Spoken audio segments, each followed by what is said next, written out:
మీ దగ్గరకు వచ్చే క్లయింట్స్ ఎక్కువగా చెప్పే సమస్య ఏంటి? ఓవర్ థింకింగా? లేకపోతే ఏంటి? దేని గురించి అడుగుతుంటారు వాళ్ళు? ఫస్ట్ వాళ్ళు అసలు వచ్చేది మేము ఏదన్నా చెయ్యాలి, నాకు ఏదో చెయ్యాలని ఉంది, ఆర్ నాకు అది చెయ్యాలని ఉంది, నేను ఇక్కడ స్టక్ అవుతున్నా, కానీ నాకు ఏదో చెయ్యాలని ఉంది, ఏం చేయాలో నాకు మీ ద్వారా క్లారిటీ కావాలి.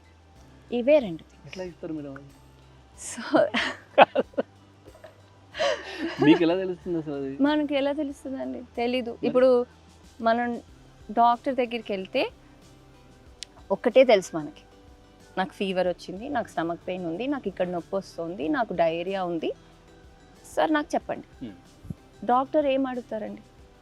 ఏమైనా తిన్నావా? క్వశ్చన్స్ అడుగుతాం. అంతే. ఎగ్జాక్ట్లీ. క్వశ్చన్స్ అడిగి నా దగ్గర వాళ్ళు చేసే బ్లడ్ టెస్ట్లు లేవు, ఓకే.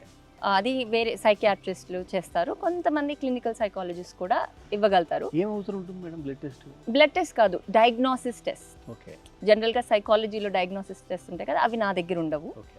బట్ ఈ క్వశ్చన్స్ అడిగి, కొన్ని డిరెక్టెడ్ క్వశ్చన్స్ అడిగి, మీరు ఇప్పుడు ఏ బస్ స్టాప్లో ఉన్నారు, మీరు ఇప్పుడు ఏ బస్ స్టాప్కి వెళ్ళాలనుకుంటున్నారు అన్నది మనం తెలుస్తాం. సో క్లారిటీ లేదు అన్నప్పుడు ఏది సో మా engine can be emotions, thoughts, behaviours, patterns. So these are my engines.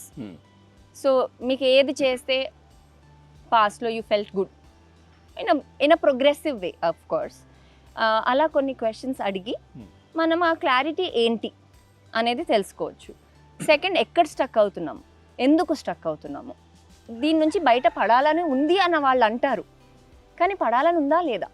Some times మన డిస్కంఫర్ట్లో, మన సఫరింగ్లో మనకి కంఫర్ట్ ఉంటుంది.